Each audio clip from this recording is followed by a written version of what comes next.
Bom, então vamos lá. Na aula de hoje, eu queria continuar aí um pouco o governo Lula e pegar principalmente a fase de crescimento do governo, né? A fase que vai aí, grosso modo, do final de 2004, 2005, até a crise de 2009, né? Final, na verdade, o último trimestre de 2008, que é quando a crise chega. E a crise, apesar da famosa frase do Lula, que diz que é uma marolinha, é uma crise bem menor do que aconteceu no resto do mundo, mas não foi pequeno, né? Então, mas vamos pegar hoje o período do aquecimento e a crise a gente vê na próxima aula. Então, só para a gente retomar a aula passada, a gente disse que o início do governo Lula, os 2 primeiros anos, grosso modo, principalmente com o Palocci à frente, você tem, de um lado, a manutenção do regime macroeconômico básico, né, que foi instituído pelo Fernando Henrique no governo anterior, né, o sistema, o tripé, né, que a gente chama, metas de inflação, câmbio flexível e superávit primário, né. A ideia foi, talvez, de aprofundar, pelo menos nublada, certo? Quer dizer, o superávit primário, né? Ao manter o sistema de metas de inflação, você no curto prazo, enquanto você sobe um pouco as taxas de juros, e essa subida das taxas de juros, justamente é ela que te obriga, de certa forma, a ampliar o superávit primário, né? Você, de fato, deu uma flexibilizada, vamos dizer assim, nas metas de inflação. Na verdade, não foi uma flexibilizada para muita gente, foi até uma apertada, né? Você recompôs as metas de inflação, que tinham saído completamente da realidade, né? As metas eram impraticáveis. O Conselho Monetário Nacional vota um novo conjunto de metas, e quando a gente diz que essas metas elas são mais altas do que eram as metas antigas, mas elas são mais baixas do que a inflação real, né, a inflação que existia na época. Então, aí tem um pouco essa dubiedade, não certo? É um afrouxamento ou um apertamento das metas, não certo? Então, quando você olha a meta de 8,5%, né, frente à expectativa que se tinha de uma meta de 12%, 13%, que é a inflação que mais ou menos se imaginava na época, que daria uma certa folga para a condução da política, né, você vê uma meta de 8,5%, ela não é atingida no seu centro, né, a inflação vai ser um pouquinho mais alta, mas está dentro da meta, né. Aí tem a discussão também da variância que se admite, tal, que seja muito grande, mas enfim, é a mesma variância que vinha de sempre, então não há uma grande mudança. E aí você tem, então, a continuidade de um choque de credibilidade que o governo já vinha fazendo ao longo da eleição e principalmente na transição, certo? Na transição entre o fim da votação e a posse, né? Então, a eleição, a escolha do gabinete, a escolha dos ministros, a escolha o ministro da Fazenda, a escolha da sua equipe, etc. E você começa assim, a aceitação do acordo com o Fundo Monetário, não rechaço desse acordo, né? E aí, quando começa, você tem as primeiras reuniões do Conselho do Copom, do Conselho Monetário Nacional, as definições no Ministério da Fazenda, todas tentando, talvez até de maneira mais firme do que talvez precisasse de fato ser, né, a ideia de que você vai manter o tripé funcionando, né, que você vai manter a política macroeconômica funcionando e que você espera que com um ganho de credibilidade você evite o círculo vicioso que estava funcionando até então, né, e transforme esse ciclo vicioso num círculo virtuoso, que era aquilo que o próprio Fernando Henrique esperava no início do seu segundo mandato e que, no fundo, o Lula espera também no início do seu mandato, né? E esse círculo virtuoso começa, de fato, a funcionar, né? Um lado importante para isso foi o superávit comercial, que com a percepção do superávit comercial e com a percepção de que você ia manter o superávit primário, talvez até ampliá-lo, né, e que a política macroeconômica não ia ser alterada de modo muito abrupto, né? Se fosse alterado, ia ser alterado aos poucos, né? Esse ganho de confiança vai voltar a aparecer, né? E a fuga de capitais começa a esmorecer, já um pouco, enfim, até antes um pouco da própria posse, né? E depois ela continua, né? O indicador talvez mais claro que essa credibilidade começa a voltar é a queda dos indicadores de risco, né? Então, os indicadores de risco eles vão, em um ano, sair dos 2.000 pontos e vão descendo, vamos dizer assim, um pouco abaixo dos próprios 1.000 pontos. E, ao mesmo tempo que esses elementos, principalmente no balanço de pagamentos, estão acontecendo, né? A volta da credibilidade, a diminuição da fuga de capitais, o superávit comercial, né? Você tem, então, um câmbio que começa a inverter. Um câmbio que tinha ido quase a 4 pontos, a R$ 4 por dólar, ele começa a descer, né? E essa descida do câmbio começa a ter efeitos positivos sobre a própria inflação, né? E você, então, a ideia é que o círculo virtuoso começa a funcionar, de fato, né? Você começa a poder, né? Talvez depois de um período que algumas pessoas chamam de longo demais, mas de manter taxas de juros altas, você começa a descer as taxas de juros, né? No momento onde o saldo comercial continua se ampliando, então você não tem, né, mesmo que os capitais não voltem, vamos dizer assim, isso não é um grande problema ainda, né? E a economia vai retomando, a inflação vai caindo, certo? Quer dizer, e você começa a visualizar uma retomada. No meio do caminho tem uma paradinha que a gente chamou a atenção no final do ano passado, que nesse processo você vislumbra, né, o Banco Central percebe a aproximação de um novo choque inflacionário, que vem principalmente pelo preço das commodities internacionais, né, um aumento de preço de várias commodities importantes, petróleo é uma questão importante, né, algumas são favoráveis às exportações brasileiras, mas, por outro lado, muitas delas, principalmente que você tem algumas commodities agrícolas, etc., além do petróleo, você tem um efeito preço na economia brasileira e que começa a ser percebido principalmente pela subida de índices de preço que captam esse tipo de produto, como o IPA. Então, o governo aí foi obrigado a diminuir, a parar a sua queda das taxas de juros, a voltar a subir um pouco as taxas de juros, o que impede, vamos dizer assim, um crescimento mais rápido nesse período. Então, esses primeiros anos do governo Lula, né, ele enfrenta, vamos dizer assim, quase que duas crises cambiais, aí, duas crises de inflação. Então, há uma queda das taxas de juros, depois uma nova elevação e depois, efetivamente, uma queda. Né? Algumas pessoas vão acusar isso de um excesso de conservadorismo, né? O Banco Central e o próprio governo anunciam que, na verdade, o mercado não percebeu pouco essa nova subida de preços que vinha, e de como o governo efetivamente conseguiu impedir que esse choque de commodities se transferisse para um aumento de preços ao consumidor. Mas há uma forte crítica que não é só de dentro do governo, do partido, do PT, ou qualquer coisa parecida com isso, mas há uma crítica, né, o setor da Fiesp usa essa crítica, vários governadores, vários, enfim, políticos usam, é muito usado na eleição, isso, nas eleições, né, principalmente na eleição municipal de meio de caminho, e na própria eleição segunda, né, do Lula, esse período de, no fundo, baixo crescimento e baixa geração de emprego é bastante criticado.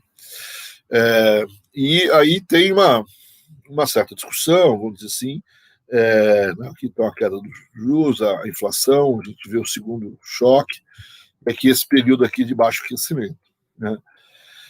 E aí, a partir dali, a gente tem, então, a retomada do crescimento, né, que dá, assim, final de 2005, 2004, começa como 2005, começa esse crescimento, né?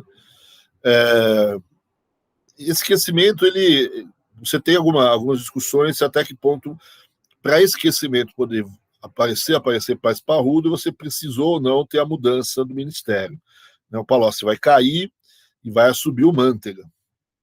Ou se, na verdade, as pré-condições para esse crescimento já tinham sido dadas na própria gestão Palocci, que efetivamente foi, talvez, conservadora no primeiro momento, mas na própria gestão dele existe a preparação para uma fase posterior de crescimento econômico. Então tem aí uma certa discussão, para muita gente foi a pressão política, a alteração, né, e a pressão política, inclusive, leva à queda do Palocci, no famoso escândalo do caseiro, tá certo? Quer dizer, aqui a gente está em pleno mensalão, que é a primeira grande crise do governo. Né?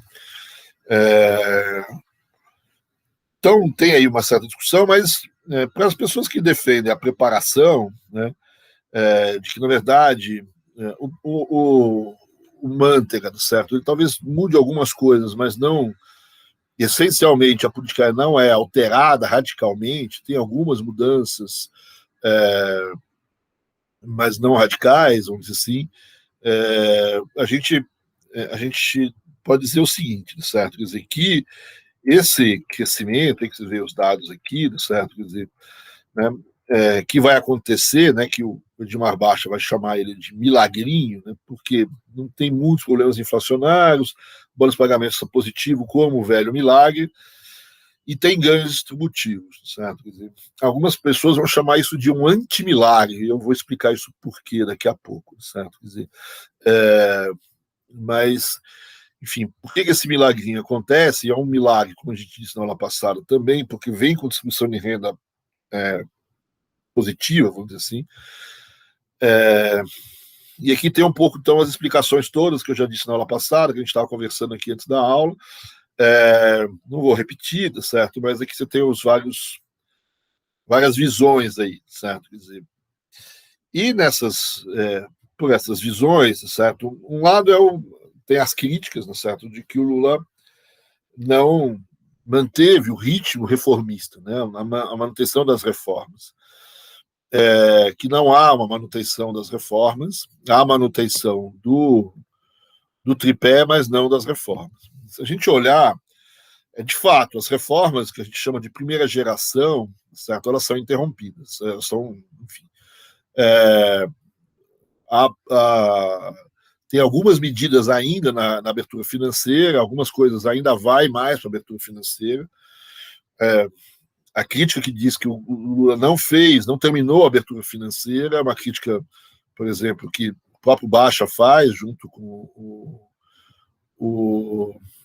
como é que é o nome dele? O Pércio Arida, ele faz também, e outras pessoas dizendo que o problema da abertura financeira que tinha até essa época é que era uma abertura financeira escrita a lápis. Ou seja, ela é uma abertura financeira que depende crucialmente das medidas do próprio Banco Central.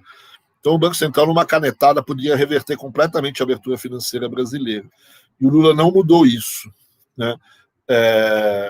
Ele deveria, talvez, ter consolidado essa abertura financeira com um regime legal mais firme. E ele não faz isso. Mas ele faz algumas medidas menores sobre alguns fluxos, derivativos, etc., mas efetivamente não vai mais além. A abertura comercial, o próprio Fernando Henrique já não tinha ido mais além, ele já era ele que tinha revertido um pouco. E a privatização também encerra-se, né? Tem algumas discussões sobre privatização de algumas coisas nos estados, né? Se fala em algumas privatizações, mas efetivamente se tem alguma privatização aqui, são coisas pequenas. E tem uma discussão sobre as agências. Né? Então, você tem, com a privatização, principalmente dos setores elétrico e telefônico, né, e de uma parte não privatização, mas a abertura do setor de petróleo, você tem a criação das agências, né, a Anatel, a ANEEL, a ANP, etc. Né? E uma das críticas que se faz forte ao governo Lula é dele ter mexido nessas agências de maneira forte.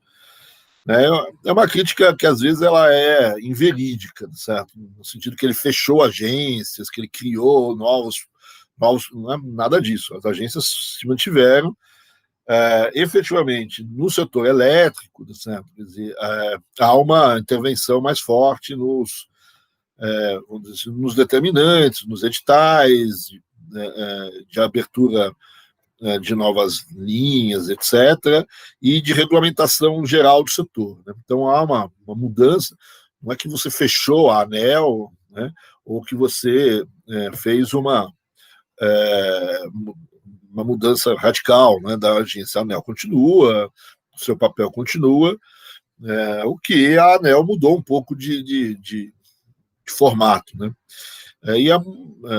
E para muita gente, a nova regulamentação, que não só o Lula, mas principalmente a Dilma vai fazer lá na frente, é uma regulamentação que não foi muito favorável ao setor elétrico.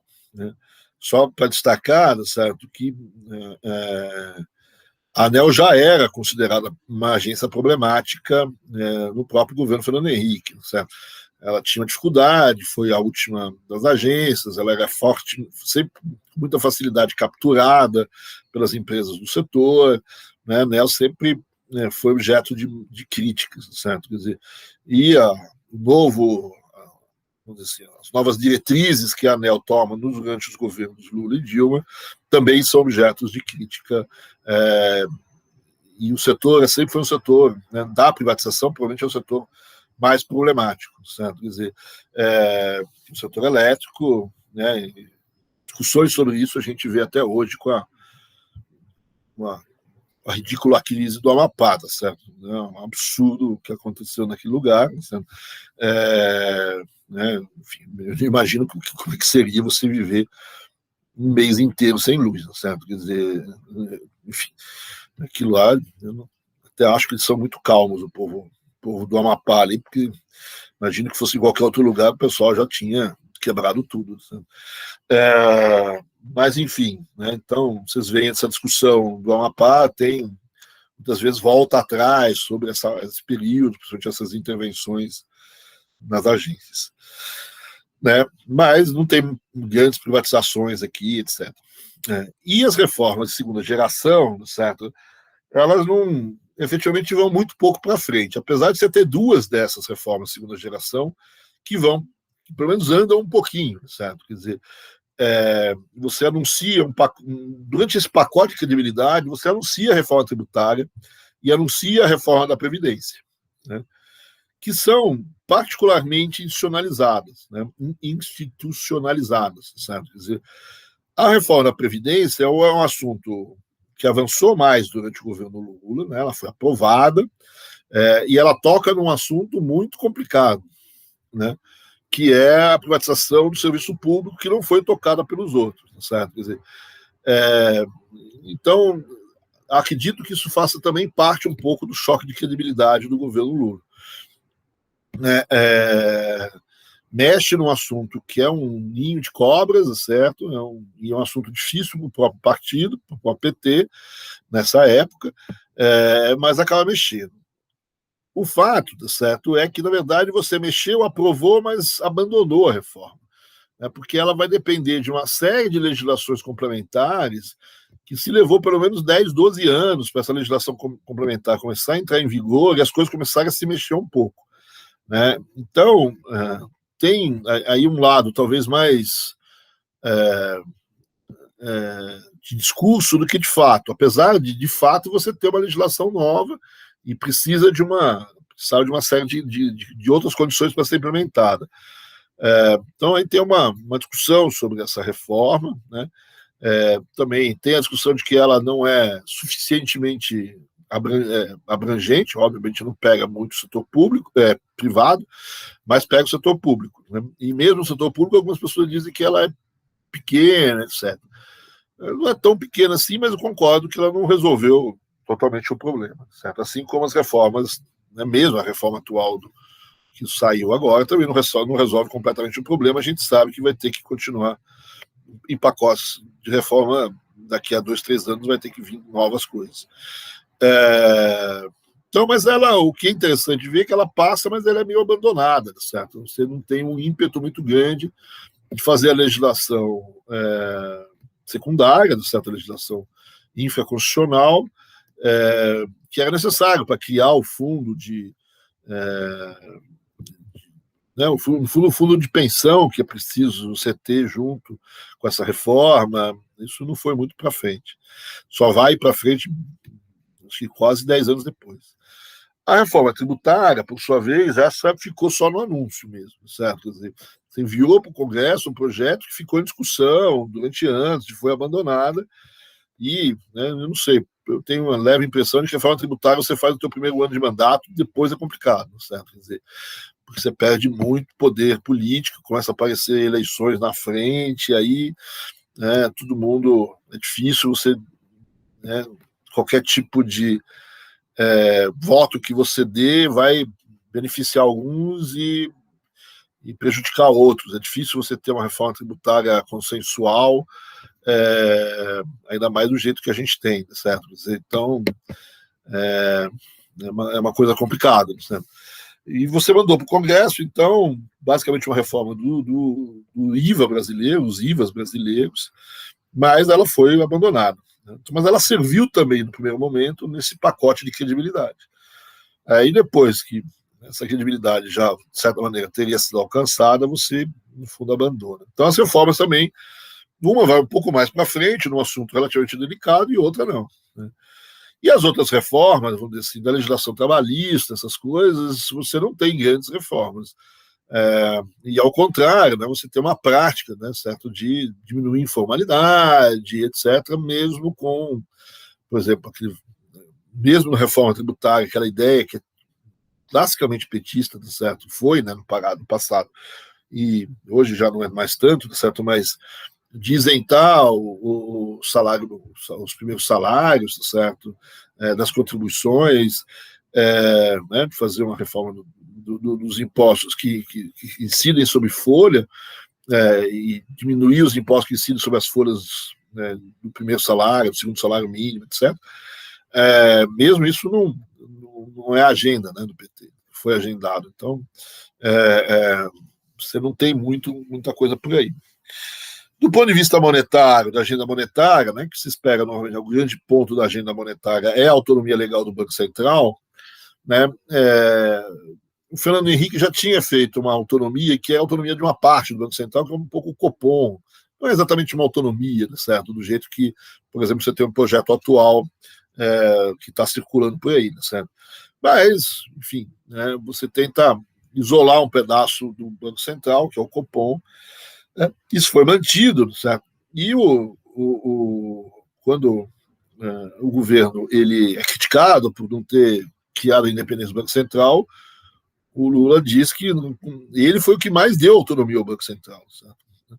Porque ele levou o Banco Central à categoria de ministério. Né? Então, o Banco Central até então era subordinado ao Ministério da Fazenda. Agora, para chamar o Meirelles, né, exigiu a condição de ministro, certo? Quer dizer, né, então o Banco Central tem o mesmo nível hierárquico, vamos dizer assim, de um ministério.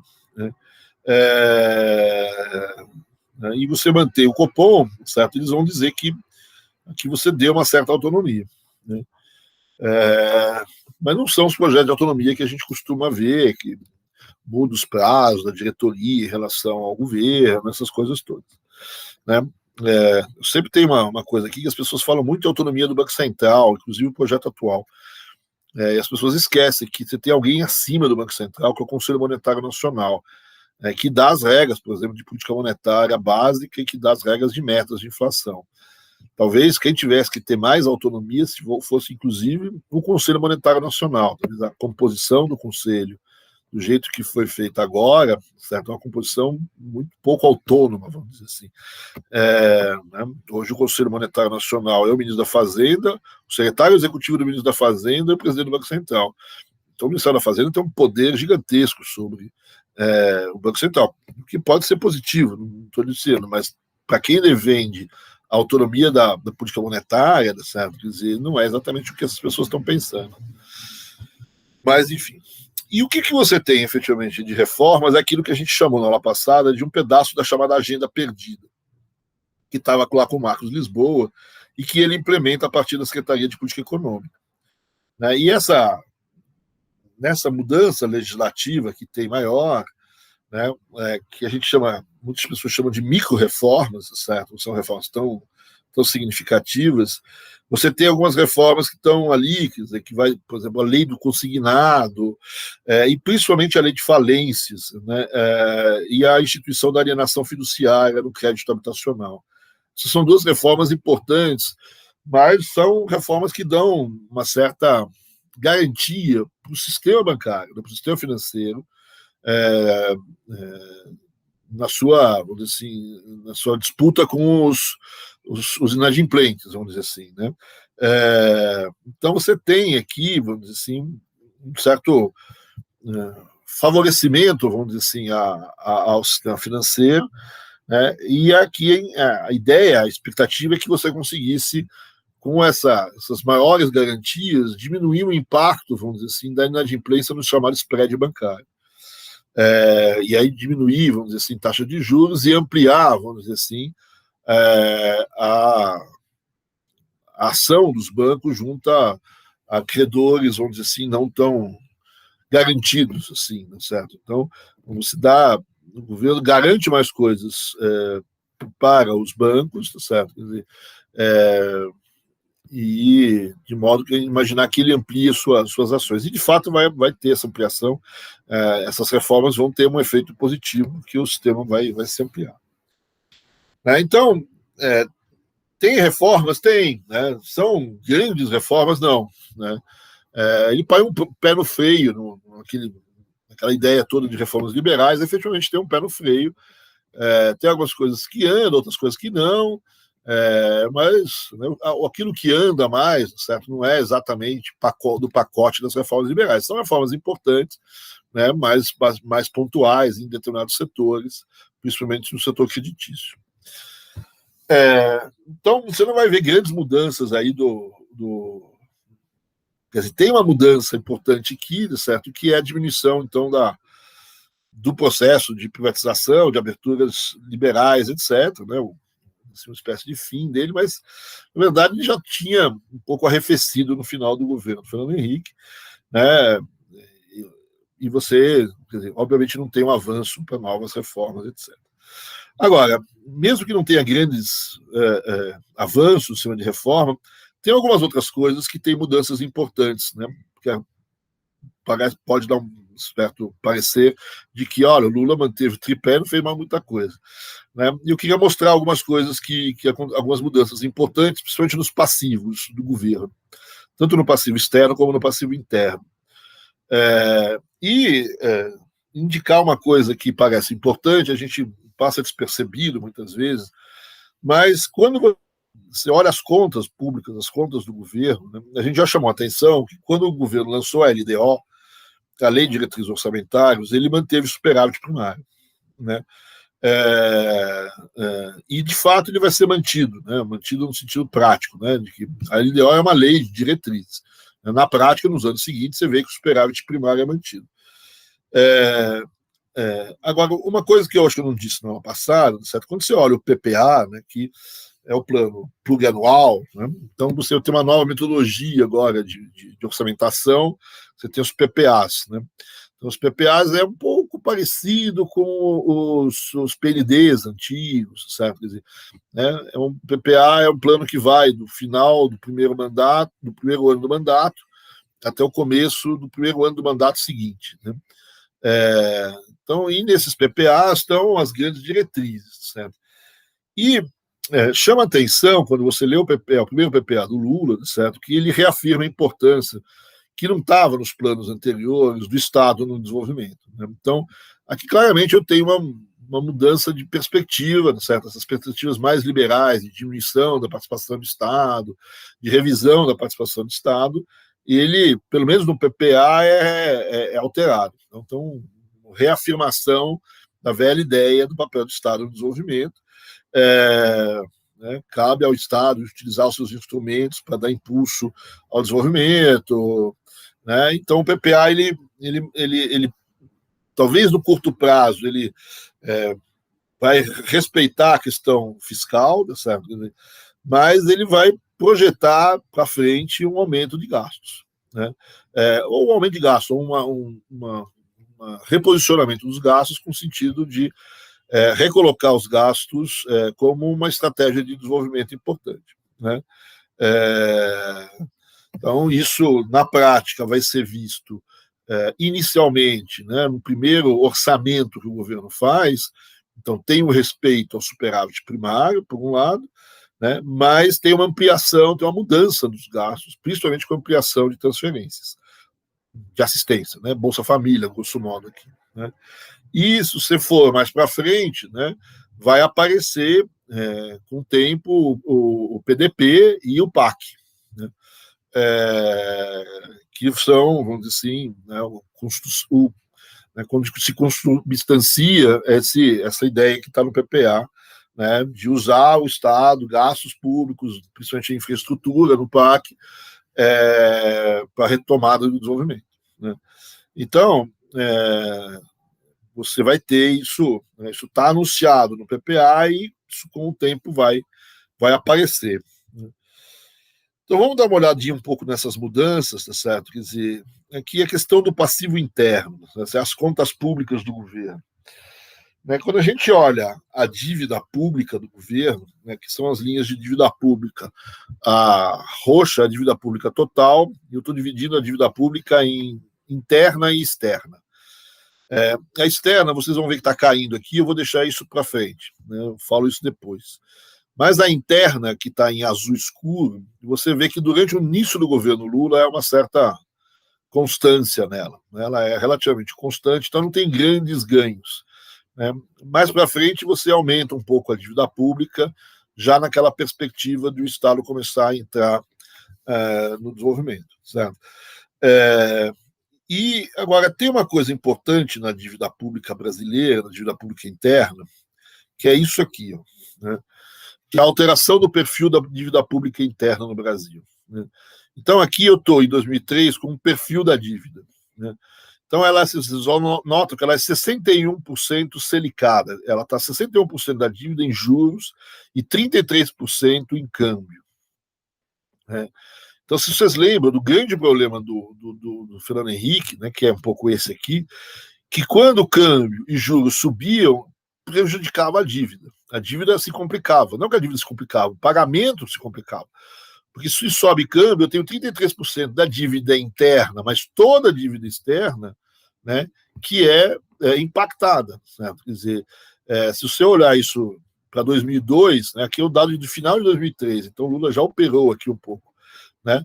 Mas se você olhar em 2002, esses 33 deviam estar por volta de 50, certo? Quer dizer, né, aí, quando você olha o final do período, aqui um pouco antes da crise, em 2008, você vê que você praticamente eliminou a dívida cambial na dívida interna e você reduziu substancialmente a dívida pré-fixada, a dívida selicada, em cima de juros. E o que se aumentou muito, certo, foi a dívida pré-fixada. Então, você fixa a taxa de juros ex ante, né? Então, você lança um título com a taxa de juros dada. Né? O que significa isso? Certo? Que significa que se a Selic mudar, ou se o câmbio mudar, ou se tiver inflação, ou se tiver aquilo, não muda nada, né? Eu já paguei, né?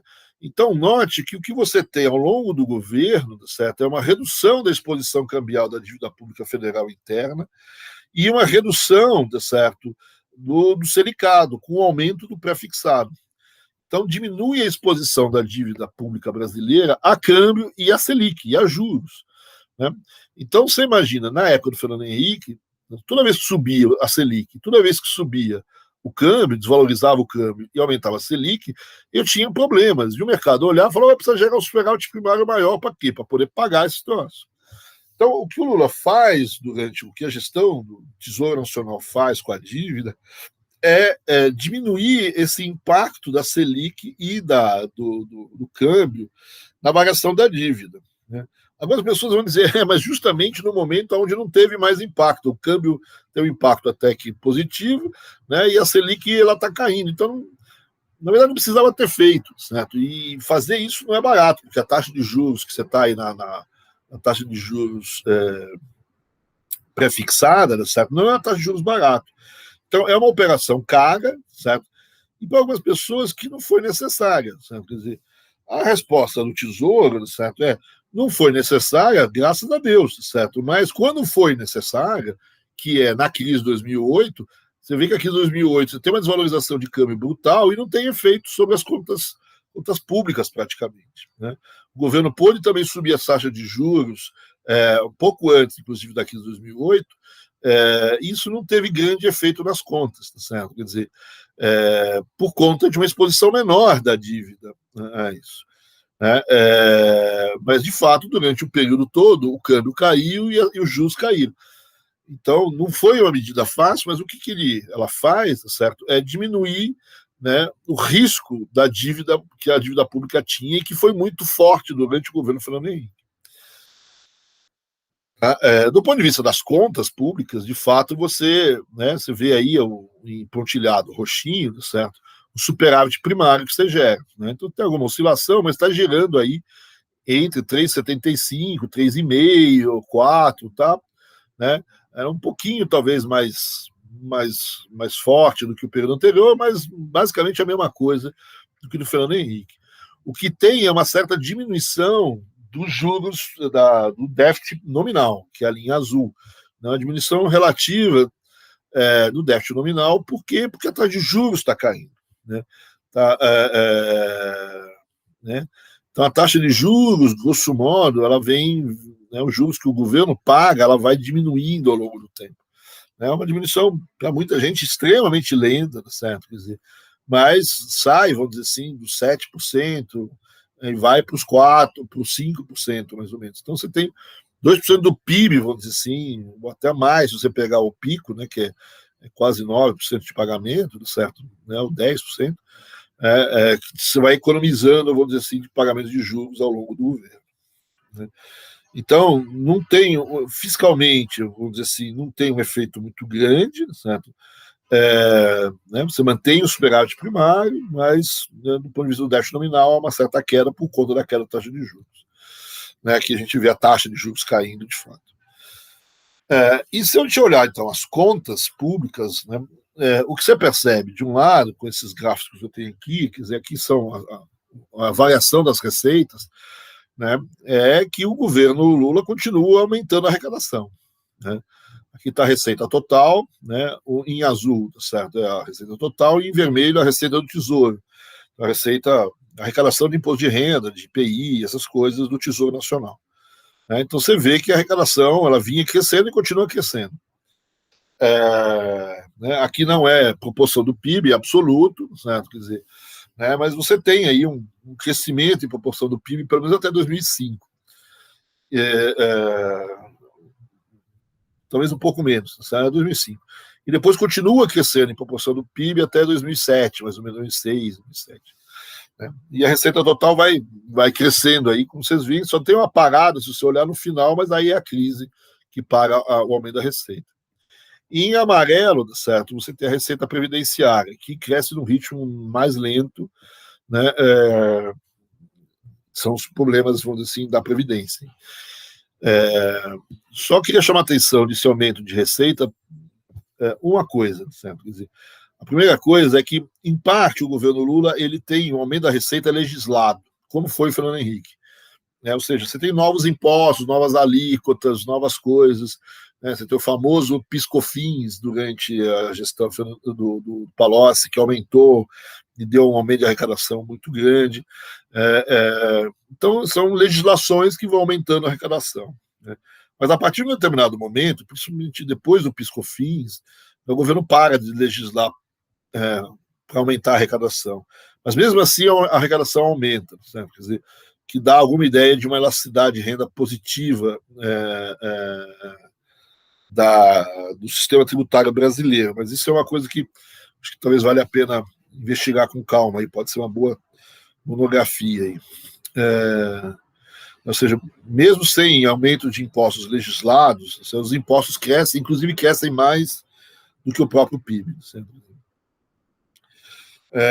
Então, isso de um lado, certo? Quer dizer, e do lado dos gastos, aí vocês olham esses gráficos aqui. Né? O gráfico em vermelho são os gastos previdenciários. Né? Você vê como que eles estão crescendo, já vinham crescendo no Fernando Henrique, e crescem fortemente durante o governo Lula também. Né? Então, aqui é o principal efeito, ou seja, mesmo a reforma previdenciária do Fernando Henrique, certo? Quer dizer, talvez essa curva pudesse ter sido pior, certo? Mas há um aumento dos gastos previdenciários.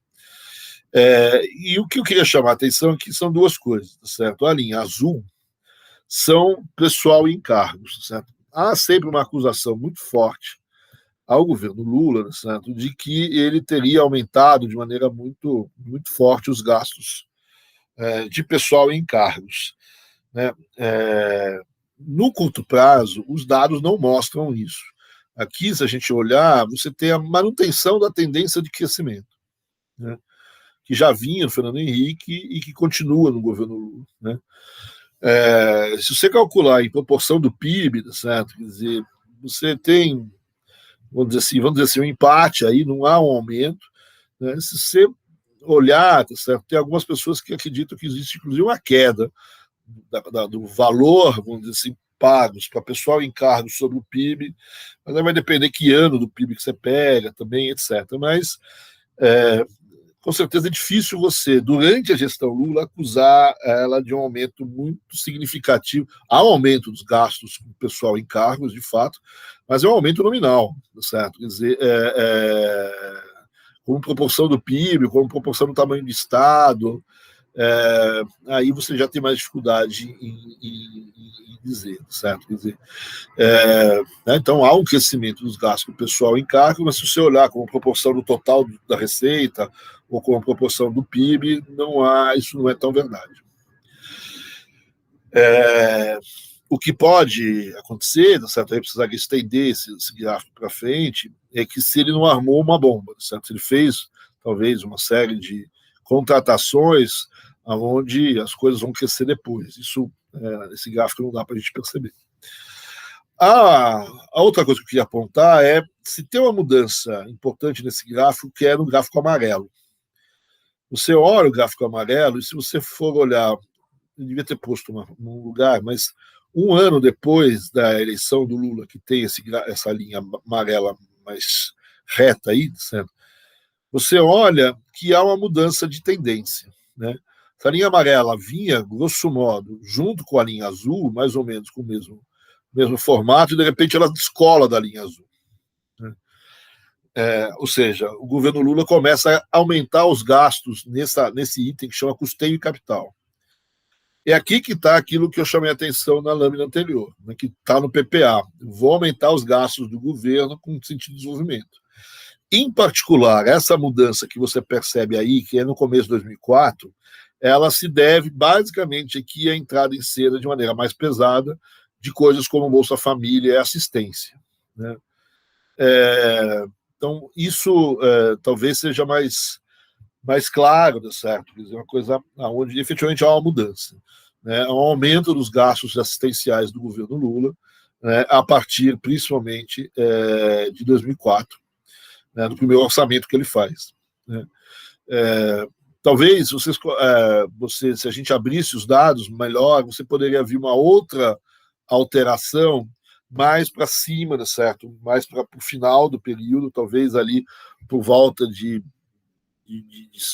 final de 2006, né, que é o PAC, né, que é o crescimento dos investimentos no PAC, também está no mesmo lugar, na mesma linha, custeio e capital, que a boca do jacaré abre um pouco mais, certo? Quer dizer, que é a diferença entre a linha azul e a linha amarela aqui, certo? Quer dizer, então, essa é uma mudança importante, né, nos gastos do governo, como tinham sido já, de certa maneira, anunciados no PPA, primeiro assistência, depois investimentos. Né? Então, aqui já, enfim, está explicando aqui. Então, essa é uma mudança, são mudanças importantes aí no lado interno. Né? E do lado externo, certo? A gente tem aí um desempenho muito bom das exportações, né, que decorre aí dos preços das commodities. Né? Não sei se eu tenho aqui, certo? Quer dizer, eu tenho aqui, peraí. Essa aqui é o termo de troca da economia brasileira, se a gente olhar.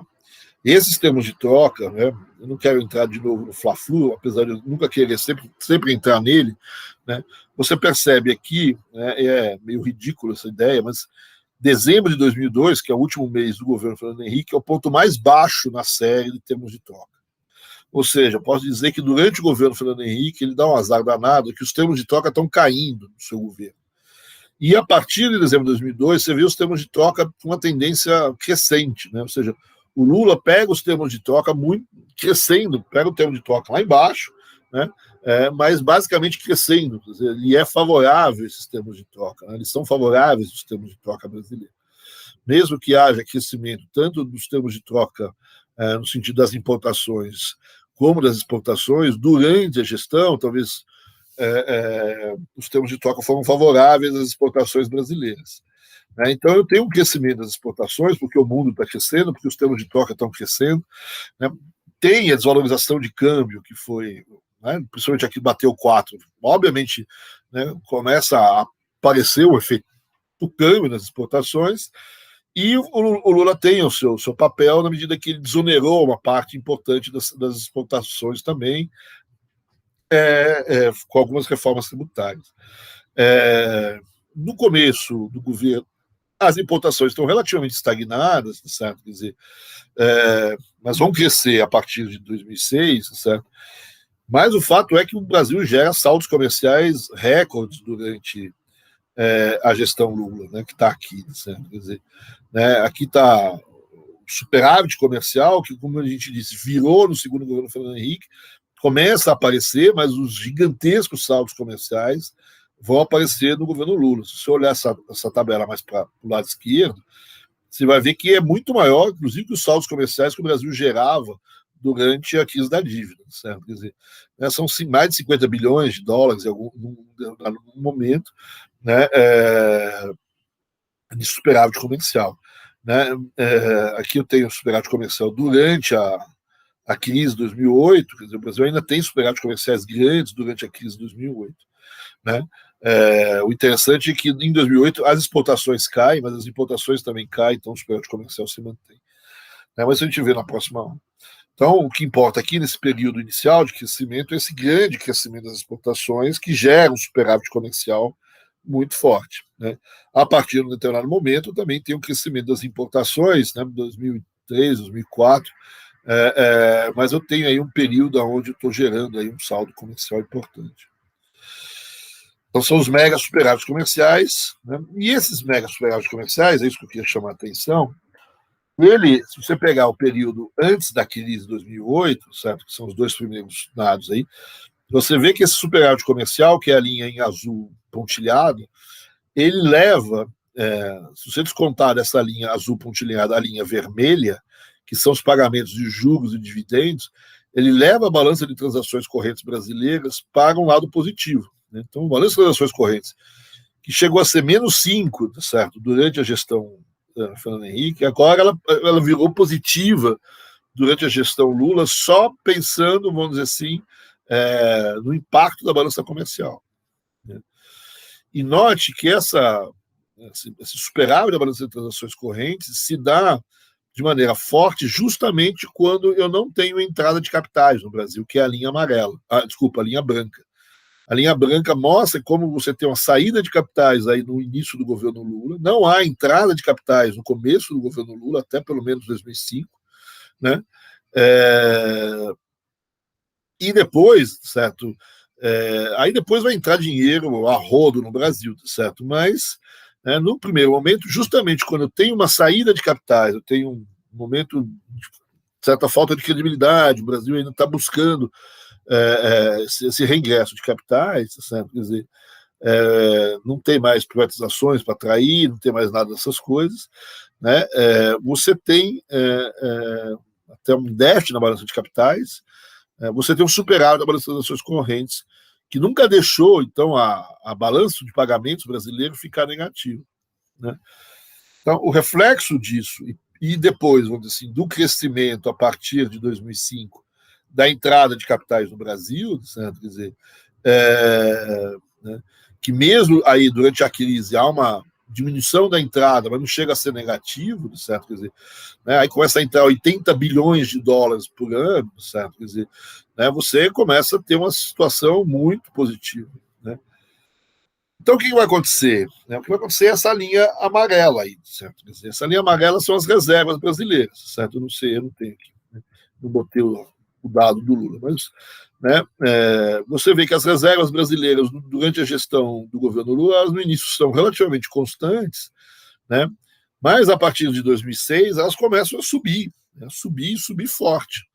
Ou seja, essa balança comercial ela ajudou a impedir a queda das reservas no início e depois, com a retomada da entrada de capitais, essa balança comercial ajuda a uma fortíssima, mas descomunal ampliação de reservas no Brasil, que sai aí do patamar dos 50 milhões de dólares de reservas para um patamar de 350 milhões de dólares no final do governo.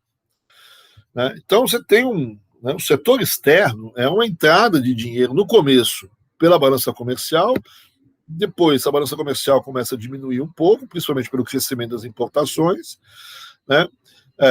Mas depois também começa a voltar a entrar dinheiro no Brasil, e entrou muita grana, muito dinheiro. Então você tem esse crescimento das reservas. Aí você olha, a gente volta à questão da dívida, né, agora a dívida externa brasileira. Você vê essa dívida externa, ela está em vermelho. A dívida externa em vermelho, tá certo? Ela foi grande durante o início da gestão Lula. Não há um crescimento da dívida externa, até uma queda, até por conta da saída de capitais no Brasil, etc. Né? Há uma queda da dívida externa, mas depois ela volta a subir. Né? Mas você nota que o volume de dívida externa que o Brasil tem, por exemplo, no último ano aqui, em 2010, né, aqui o último ano é 2011, mas em 2011, eu tenho 300 milhões de dívida externa, né, mas eu tenho 350 milhões de reservas. Eu tenho mais reservas do que eu tenho de dívida externa. Né? Portanto, o que a gente chama de conceito de dívida externa líquida, né, a dívida externa líquida é negativa. Né? Eu não tenho dívida externa. Na verdade, eu tenho mais ativos externos do que dívida. Né? Então, o Lula acabou com a dívida externa? Não, está aí, 300 bilhões de dívida externa. Mas durante a gestão Lula eu tenho mais reservas do que dívida. Então, eu acabei com a dívida externa líquida. Né? Isso, de novo, imagina quando você estava no período anterior, com uma dívida externa gigantesca e reservas baixas, quando vinha uma crise internacional. Fuga de capitais, não sei o quê, desvalorização de câmbio. Agora, desvalorização de câmbio, qual é o problema? Né? Pega a dívida externa, mas pega as reservas também. Né? Então, eu não tenho problema. Uma crise internacional no Brasil em 2008 não é um problema. Não é um problema. Lógico que é um problema, mas é um problema muito menor do que era antes. Né? Por quê? Porque eu tenho reserva suficiente em relação à dívida, eu tenho uma dívida externa líquida. Meu passivo externo ele tá equacionado, certo? Ele está, vamos dizer assim, redeado, né? Ou ele está, do ponto de vista líquido, ele está negativo. Né? Então, o ganho que eu tenho do lado externo brasileiro é gigantesco durante o governo Lula. Né? Se você juntar isso com aquilo que eu falei da dívida interna, quando você tira a questão cambial da dívida interna, o que eu estou te dizendo? Eu estou te dizendo que aqueles efeitos que eu tinha no Fernando Henrique de desvalorização de câmbio e um desespero do ponto de vista fiscal não existe mais, é o contrário. Né?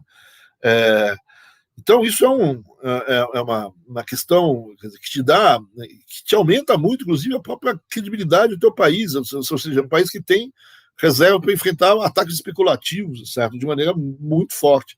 O Brasil, inclusive, é muito criticado por ter um volume de reservas talvez excessivamente alto. Se o Brasil tem muita reserva, alguém tem pouca, certo, no mundo. Então, foi a presidente do FMI, a Lagarde, criticou, inclusive, o ministro da Fazenda, né, da época, do fato do Brasil ter esse volume de reservas. O Brasil chegou a ser o terceiro ou quarto país com mais reservas do mundo. Né? Mas isso te dá uma mudança, vamos dizer assim, em termos de exposição a risco da economia brasileira muito grande, certo? Então isso que é o lado, estou chamando a atenção, o lado positivo dessa história, você diminuir a exposição a risco das duas dívidas. da dívida interna à dívida externa. A dívida externa você praticamente zerou a dívida externa, né? Você pagou o FMI, etc., ficou com uma dívida que é grande, mas você tem mais reservas do que os outros. Acabei com a dívida externa, acabei com o FMI. Não é que você acabou nada, você pagou os caras e a dívida externa continua lá, só que você tem mais reservas do que o outro.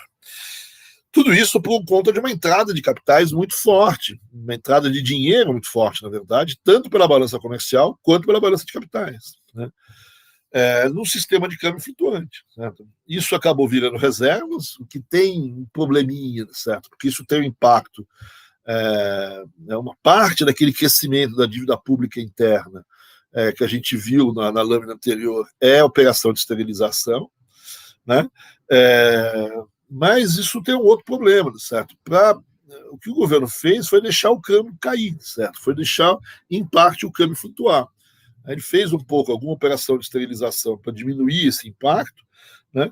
Mas o grosso dessa história é um câmbio descendo, certo? É um câmbio se valorizando, né? Vocês viram o gráfico do câmbio descendo, o que é extremamente positivo, certo? Quer dizer, a questão da inflação, foi por isso que a inflação também veio para baixo, né? Mas, né, no longo prazo é um problema, né? Então, o câmbio flutuante, o processo sempre desconfiou de câmbio flutuante, que era um problema porque flutuava, e agora é um problema que flutua só para um lado, né?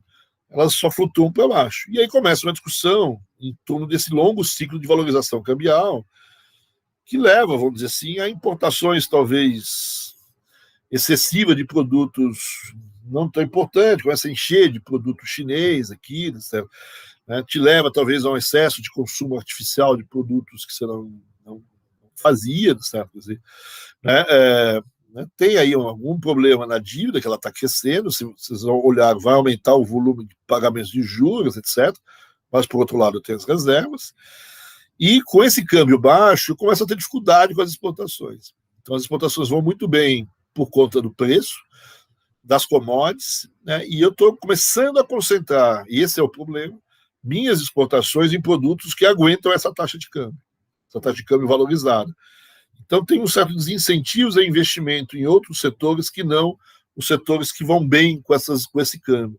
E quais são os setores que vão bem com esse câmbio? São os setores, normalmente, recursos naturais intensivos, né? Então, o que a gente passa a ter, certo, é uma balança comercial que tem um pouco essa cara.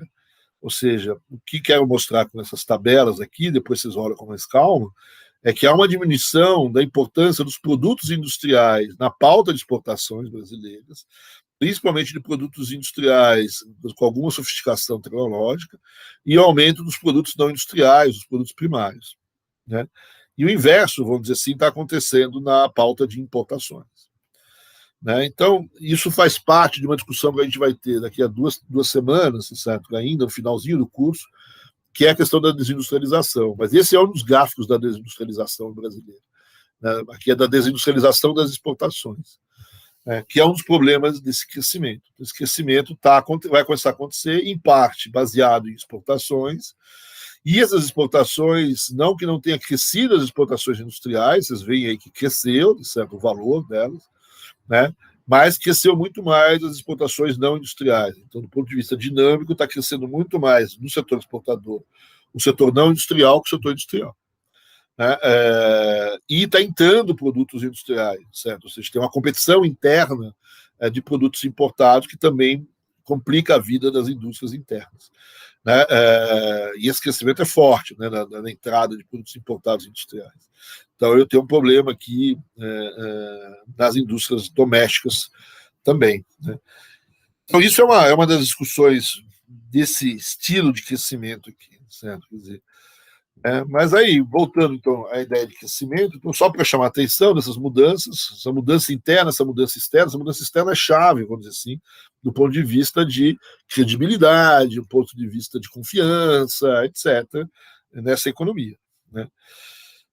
Além de mostrar um lado importante desse período, que é o crescimento das exportações, que está na base do crescimento econômico que a gente está vendo aqui, né? Então, é um período de forte crescimento, né?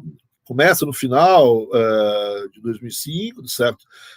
2006 amplia, principalmente 2007 e 2008. 2008 você vê que o crescimento é um pouco mais baixo, porque o último trimestre já é negativo, certo? Quer dizer, já tem a crise internacional, né?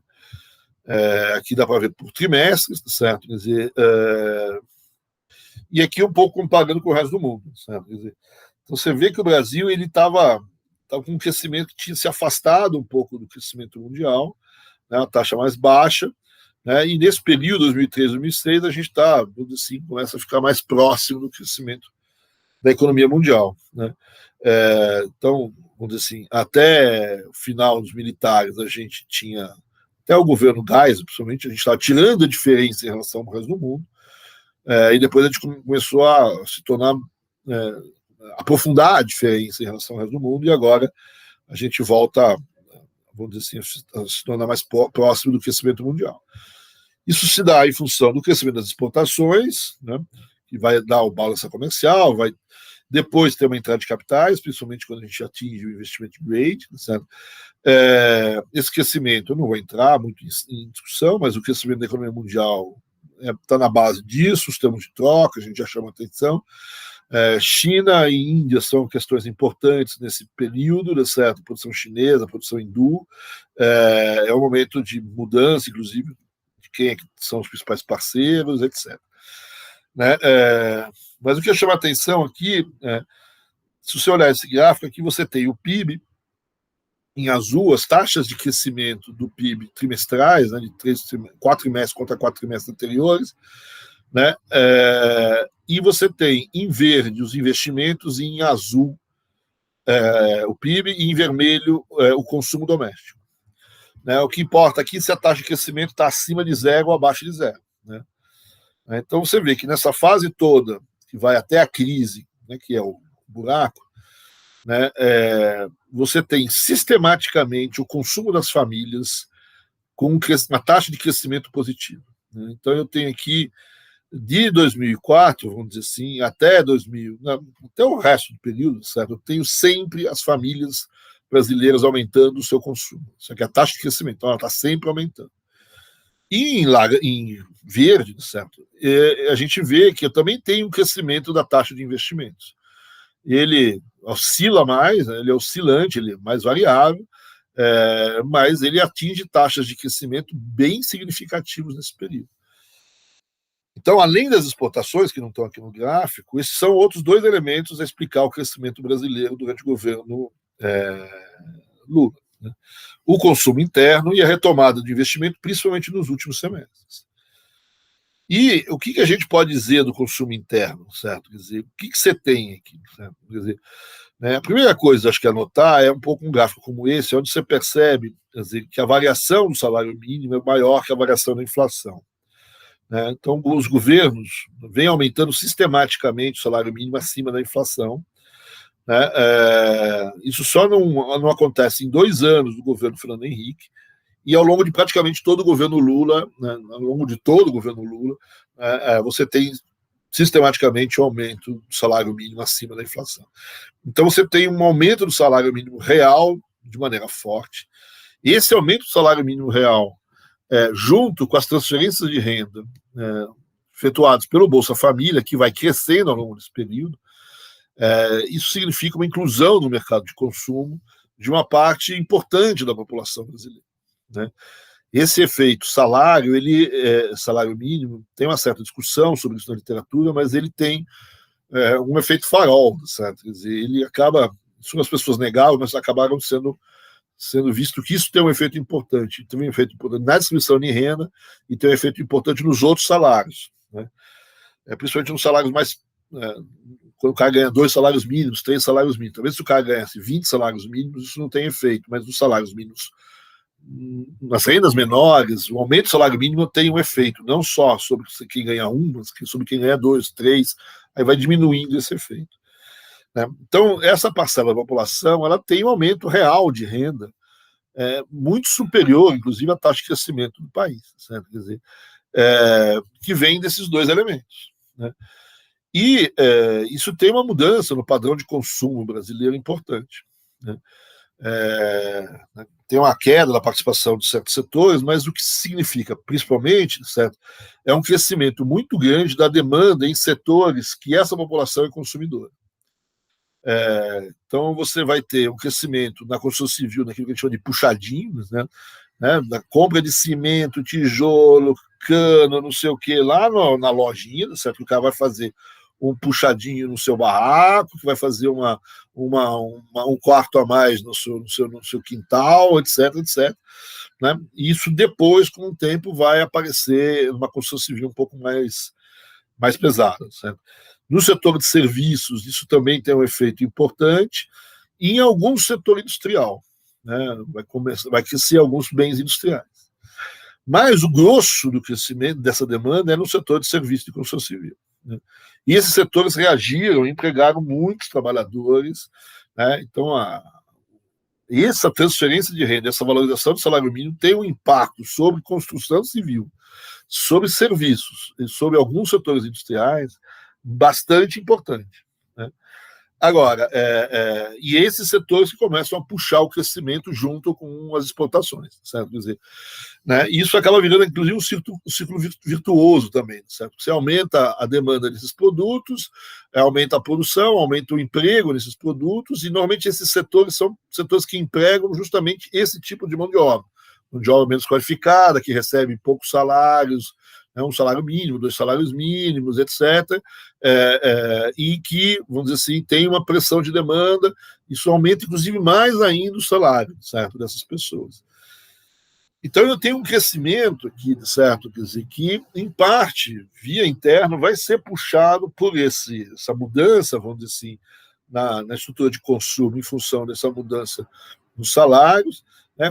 É isso que algumas pessoas chamam de o antimilagre, certo? Quer dizer, porque se você pensar no milagre, era o contrário, certo? Quer dizer, você tinha um crescimento da renda dos salários mais altos que puxavam bens mais intensivos em capitais, mais bens de luxo, mais bens mais sofisticados, automóveis e não sei o quê. Aqui no lugar de automóvel é a moto, certo? Quer dizer, que vai substituir o jegue, certo? Quer dizer, aqui tem a casa, mas primeiro tem o puxadinho, certo? Quer dizer, aqui tem muito, vamos dizer assim, produtos. Tem até alguns produtos sofisticados tecnologicamente, mas que estão, por exemplo, num setor industrial que hoje aqui no Brasil é quase que uma maquila, né? Celulares, etc. Né? Que não. Então, na verdade, o grande problema é que os setores que estão crescendo são setores onde você não são setores tecnologicamente muito intensivos. Né? Não são setores onde você tem grandes ganhos de produtividade. E essa é a característica. Né? Você tem um benefício enorme, que você gera emprego, e vai ser emprego formal, para a mão de obra típica brasileira, menos qualificada, que o país tem em abundância. Certo? Quer dizer, mas o grande drama desse crescimento, aí você pode olhar os setores aí de construção civil, e principalmente o PIB de serviços, como ele cresce muito pesado, principalmente em 2007. Mas a gente tem uma retomada, talvez mais lenta ou não, mas do crescimento, se acelera, então, no segundo mandato, que, de um lado, incorpora muita gente, ele é grande incorporador de mão de obra, ele diminui desemprego de maneira muito forte, mas ele não gera muitos ganhos de produtividade. Né? Se você olhar aqui, né, durante a gestão Lula, que é o último, 2004, 2008, desse crescimento, você tem um crescimento da produção, mesmo industrial, mas é uma produção industrial que gera um aumento de horas pagas, portanto, um aumento do número de emprego, do volume de emprego, né? Diferente do período anterior, que você tinha uma tendência a desemprego, a diminuição de horas. Né? Mas no período anterior, o crescimento, que era mais baixo, ele tinha aumentos de produtividades maiores. E agora tem aumento de produtividade menor. Né? Então, eu tenho um crescimento aqui que, pelo lado do consumo interno, ele está viesado em setores menos intensivos em capital, fortemente intensivos de mão de obra não qualificada. Né? Que tem um efeito muito bom sobre esse tipo de mercado, que inclusive leva a melhorias de desigualdade, etc., mas a produtividade geral do país, a produtividade geral, ela cresce muito baixo, é muito pouco. Né? Não são setores de grandes inovações, né? Não são setores de grandes aumentos de produtividade, etc. Né? Mesmo produtividade ligada ao capital humano, né, que vai melhorar um pouco nesse sentido, não é exatamente o elemento-chave dessa história. Né? Então, esse talvez seja um dos grandes problemas, né, junto com aquilo que a gente viu nas exportações, que, né, você está concentrando exportações não em produto industrial, aqui mesmo, com o crescimento de alguns setores industriais, construção civil e outros setores industriais, não são setores industriais, vamos dizer assim, de menor qualificação, de menor produtividade, de menores ganhos tecnológicos, etc. Né? Então, essa é uma característica, é um crescimento fortemente incorporador de mão de obra, né? A taxa de desemprego, é complicado comparar os dois períodos, porque houve uma mudança metodológica, mas durante o governo Lula está em vermelho uma taxa de desemprego que cai, né? A gente vê aqui uma queda da taxa de desemprego, né? Essas bolotas aí são a sazonalidade do desemprego, né? E aí é uma situação um pouco diferente, isso precisa de uma explicação, certo? Que é uma diminuição do desemprego com o aumento do emprego, principalmente o emprego formal, certo? Quer dizer, é uma formalização da mão de obra, principalmente dessa mão de obra ligada ao primeiro e segundo salário mínimo, né?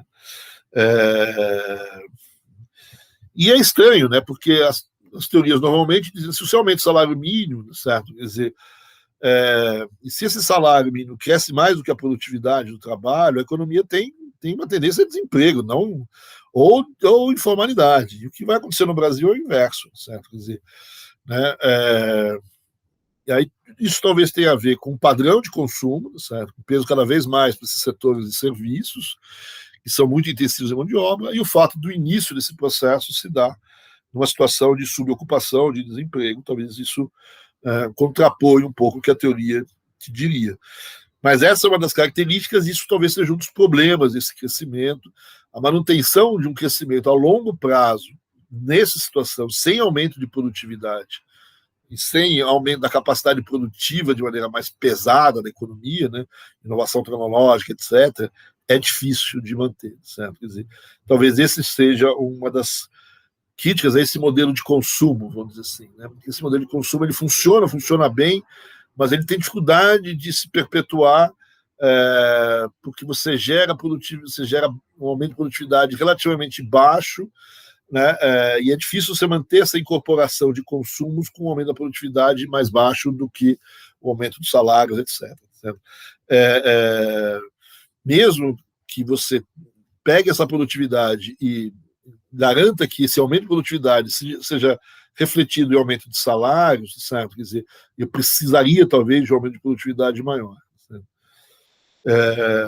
Essa é uma das críticas.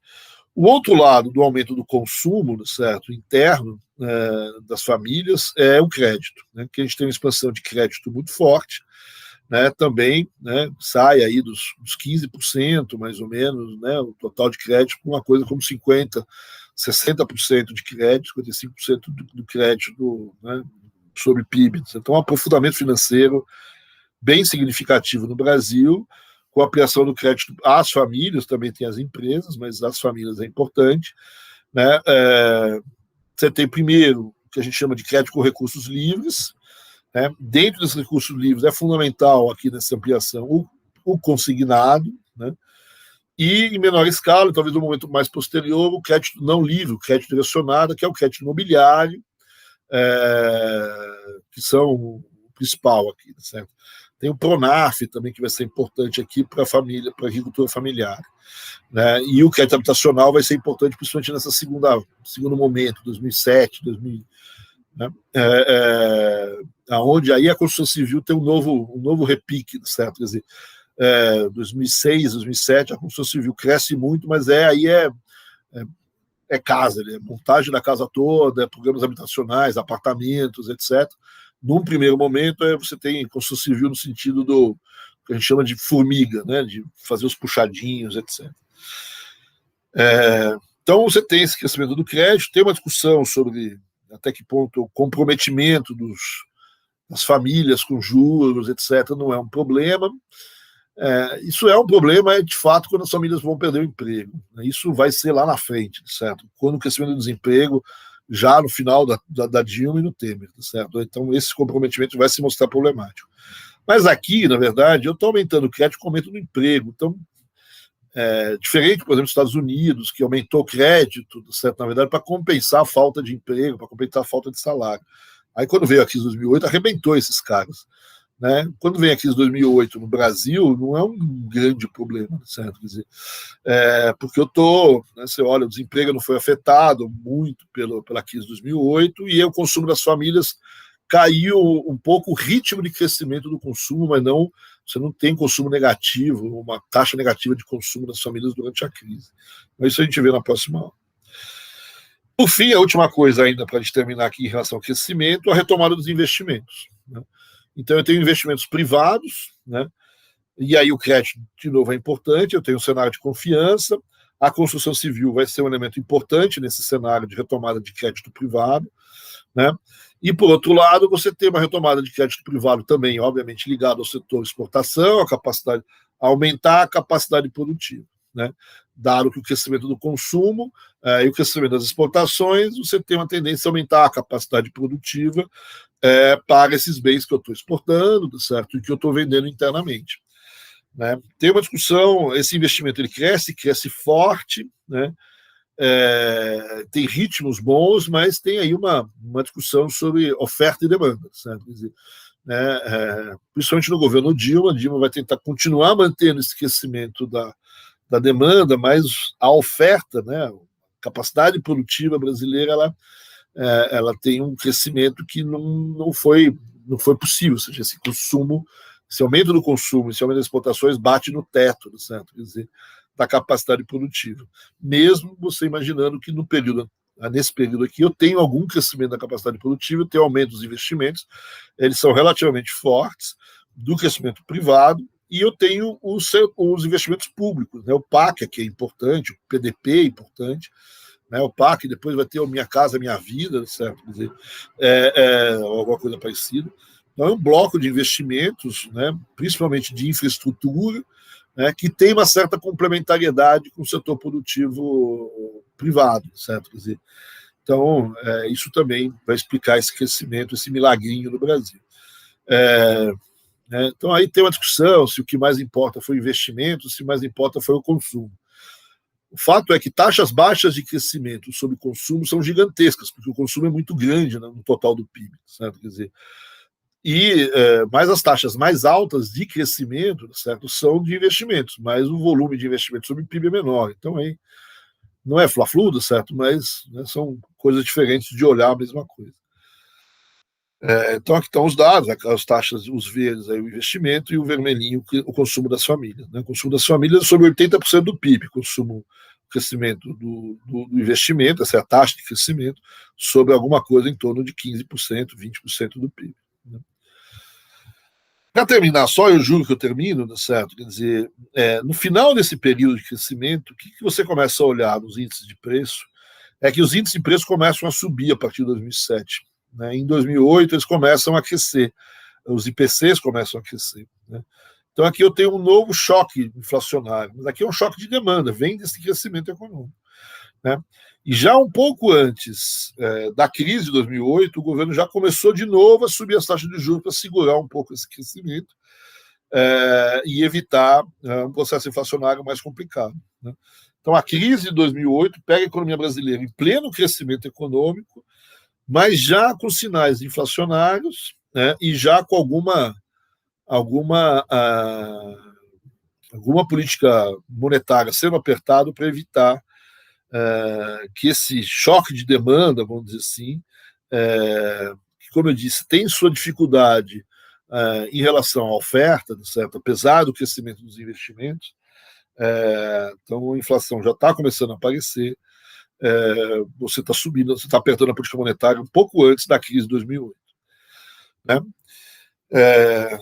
Tem aqui, nesse período todo, uma coisa importante que a gente tocou brevemente, que é a questão da distribuição de renda e da pobreza, mas eu vou deixar isso para a próxima aula, para as próximas aulas. Então, nas próximas aulas, a gente vê a crise de 2008 e esse problema da distribuição de renda, essa discussão que tem em torno da distribuição de renda, que é uma discussão relativamente não complicada, mas ela teve também muito fla-flu em torno dela. Mas a gente vê isso na próxima aula.